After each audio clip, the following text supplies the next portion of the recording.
Over the last couple months, we have been talking about how the stablecoin race is officially on. Now, this has been an ongoing talking subject since going back to about roughly the end of 2022, when Ripple actually put out a post labeled "The stablecoin race is on." But today, we actually see how much this race has been accelerated by what the US has been doing. And in that, we also see a few other things happening outside of the US, which could actually make the US put the foot on the gas even more. Like, for an example, Hong Kong. They actually want to lead crypto by 2026. Hong Kong has announced a 2-year plan to lead the global crypto asset management industry. Officials also confirmed that a stablecoin law will take effect by August 1st. Bullish signals are flashing from the east. Now, what's crazy about this is, Hong Kong is not the only nation that we actually heard about having some sort of major push on crypto legislation. For an example, a lot of nations out there want to become crypto hubs. In order to do so, they actually have to get the ball rolling on, opening up the markets. The best way to open up the markets is by having clear roles and clarity for specific things like stablecoins. The stablecoin law in the US, the Genius Act, for an example, is starting to get greenlit. This is very good to see, and it means that the US is accelerating this.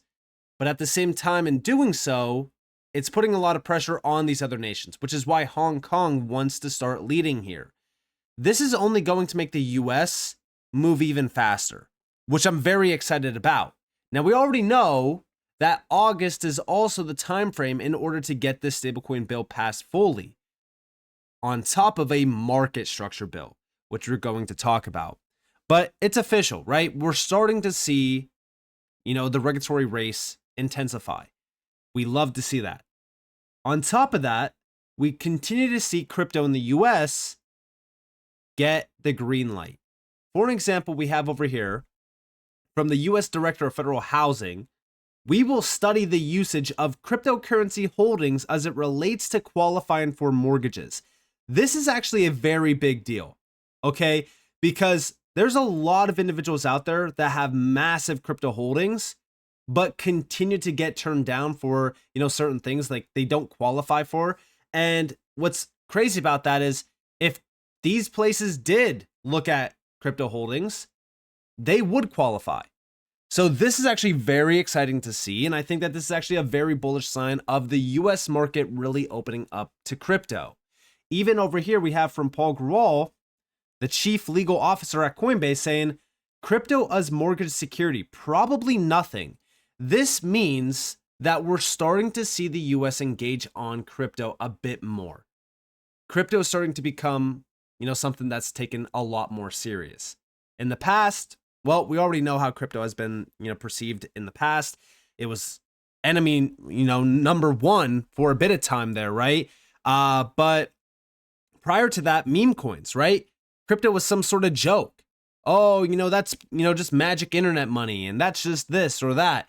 Yeah, well, now crypto is starting to become, a big piece of the US financial system and even the global financial system. 1% plus of the M2 money supply, stablecoins being adopted by big banks. We're starting to see the big institutional players on board. So now crypto has that, that acceptance from the big players. And the US is starting to really look at this a bit more differently, even coming from the US Director of Federal Housing to really kind of greenlight the possible usage of cryptocurrency holdings for qualifying for mortgages. That's a big deal.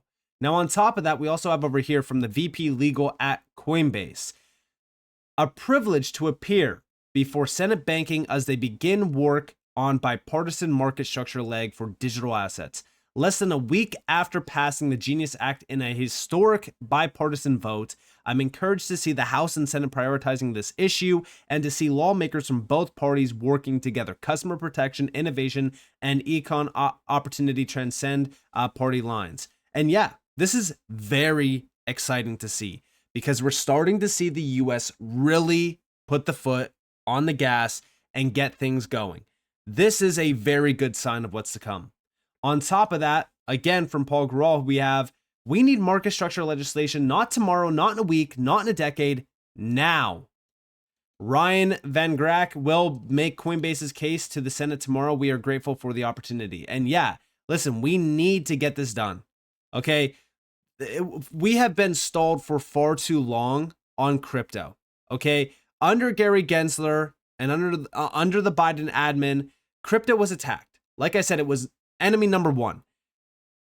When we think about this, the market has completely shifted. Everything has changed. Crypto is being embraced in a big way. And now is the time to get this all fully passed. We need clarity for crypto. Also, the Federal Reserve officially ends reputational risk oversight, easing crypto banking restrictions. This is a very, very good sign that big banks are now trying to get their hands on crypto in some way, shape, or form. We know that stablecoins have always been the big thing for banks right now, especially going back to like the beginning of this year. Bank of America, Morgan Stanley, JP Morgan now, Citi, Deutsche Bank, all of these big institutional players and giants are now looking at stablecoins in a huge way, which is exactly why the market is really kind of opening up for the big banks to tap into crypto. This is a very big sign of that. On top of that, we also have over here that Senate banking is working on principles for its version of a crypto market structure bill, which will be the focus of next week's subcommittee hearing led by Senator Loomis. Tim Scott told me yesterday he's hoping to hold a full committee hearing within the next month, likely following the release of discussion draft. So yeah, today, well, actually earlier today, we start to kind of see some movement on this because we did have this meeting at 3 p.m. This was exploring bipartisan legislation frameworks for digital asset market structure. And then also over here, we have the witnesses as well. We have Coinbase, Multicoin Capital, and then the University of Pennsylvania Wharton School, which, by the way, this is exactly what Ryan was talking about over here. He is involved on these heavy discussions, which we love to see. And then also over here, the banking GOP is aiming to put out principles, aka an overview of core ideas and values for its market structure bill at some point either later today or tomorrow, ahead of tomorrow's subcommittee hearing on the matter. So yeah, this is definitely a big deal because we have to focus on legislative moves because this will impact the market in a huge way. I've talked about it, right? Once we have regulations, it really opens up every door of opportunity. I do think that we will see a flood into crypto from TradFi, from Wall Street, from the big players. We'll also see the market open up in terms of offering, for example, like yield, DeFi services to traditional bank accounts. Like the possibilities here are endless once we get regulations in place. Now, talking more so about this, I do want to go back to April of 2024, and you might be wondering why. Well, Subjective Views, big shout out to Subjective Views, by the way, put out a great post, and it was regarding Ripple and Stellar, actually. They were at a roundtable discussion alongside Nellie Liang, which is Undersecretary for Domestic Finance, U.S. Department of the Treasury. And during this, they were talking about a few things. Number one, they were talking about the discussion on the technical and regulatory requirements for upgrading the legacy capabilities of central bank money, exploring the potential implications for consumers, investors, and businesses. They also delved into the long-term vision for the integration of CBDCs, tokenization, and stablecoins into the broader U.S. financial ecosystem, including potential benefits for economic growth and resilience.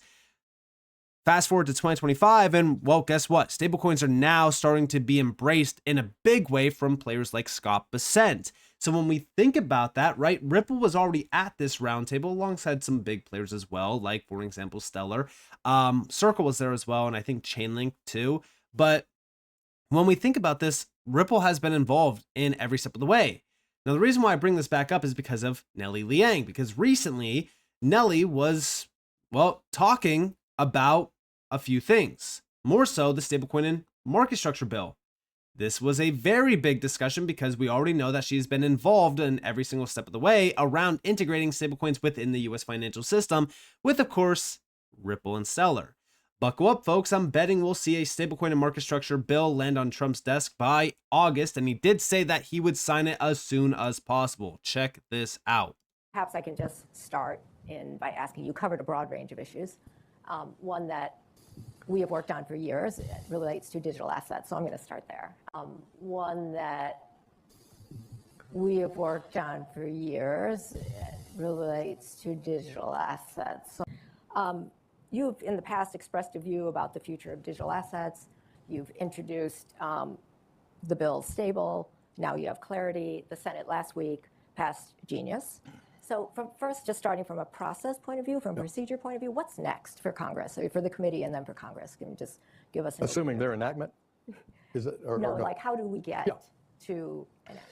Well, I think in the short run, the mission is to accomplish, as I noted, President Trump's goals for digital assets, which were not phrased in the same way, but were shared by President Biden, which is this is a regulatory gap that is holding America back and seeing us lose developers, investors, company founders to other markets. And so for me, in the short run, I want to honor the president's request of us from his first crypto digital asset roundtable several months ago, where he wants to have both a stablecoin, payment stablecoin bill and a market structure bill on his desk before the August recess. So I'm devoting all my resources in the short run for navigating what the best, most effective way to do that is. But in financial technology generally, I think you'll see the committee with that basis focus on its implementation and also focus on how writing applications on a blockchain operating system in finance, what promise that holds, along as we assess artificial intelligence and as we assess tokenization as a business strategy to lower cost, improve customer service, reduce fraud, and deliver, I think a better mix of products and services to American households at a lower cost. So yeah, all of the opportunities and all the efficiencies of digital assets and stablecoins themselves are now starting to become a spotlighted argument on why we need to get these bills fully passed through. You don't say. This is very interesting. Now on top of this, we have over here, they're coming after meme coins. When regulations are in place, there will be a flood of liquidity to legitimate companies and projects in this space, such as XRP. Playtime is over.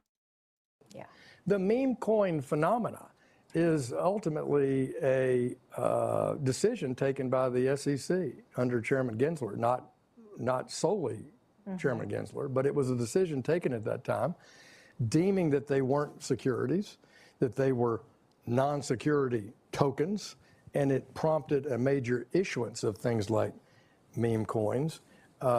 In my view, the Clarity Act would go a long way to, I think, cleaning up that side of the market. So yeah, I mean, obviously regulations are going to open up the market in a big way for utility-based players, and that's where we actually look at true value versus perceived value. Recently, Meta, Amazon, and Microsoft said no to Bitcoin for Treasury use, citing volatility and unclear value. Unclear value is definitely interesting because, again, we've talked about this in the past. What is Bitcoin's real value? It can't just be a store of value. All right, we can't just keep saying store value, store value, store value. When I think about real value, I look at networks like Hedera, the XRP ledger, Stellar.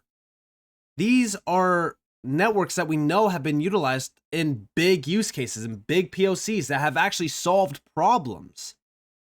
When it comes to Bitcoin, I still don't understand, outside of the fact that Bitcoin is the main driver of the 4-year cycle for crypto, and it was the first crypto ever created. Outside of that, I really don't understand the big value behind Bitcoin. I've tried utilizing it. It's extremely inefficient. And just holding it, like, yeah, sure. Holding it and betting big on it, just continuing to go up and up and up. I mean, it just sounds like a huge risk. I just don't understand the whole value behind Bitcoin. Obviously, listen, everyone likes Bitcoin. Everyone has their own idea when it comes to Bitcoin. I get it. But I do think that regulations are going to change this landscape for crypto in a huge way. And I do think that projects like XRP are going to start to shine in a big way. And talking more so about Treasury use, well, guess what? We already have companies launching treasuries around XRP. Trident, Wobus, Vivo, Logistics, Hyperscale, Worksport, BC Bud, Digital Com. Like, this is happening at a time where companies are still unsure on a Bitcoin treasury. Very interesting. When regulations really hit this space, I do think that the spotlight is going to change. I think that it's going to move off of Bitcoin and the flashy, projects, And I think that we're going to start to see more projects like XRP, HBAR, Algo, XLM, QNT, etc. really start to, shine. I think that those projects are going to start to really kind of lead in a bit because, again, you got to remember that once utility really starts to scale here in this market, it's game over. It's game over for the networks that can't scale efficiently, that can't be utilized efficiently as well. And I think that once utility is the value driver, you're going to really see which projects in the space deserve to be in that top 10. And I'm very excited about the future. So with that being said, I hope that you guys enjoyed this video. If you guys did, definitely leave a like, subscribe, turn notifications on because I'm free content. You guys are more than welcome to follow me on Twitter and join the free Discord in the description below. And with that being said, guys, it's been Nick. Thanks for watching. Peace out.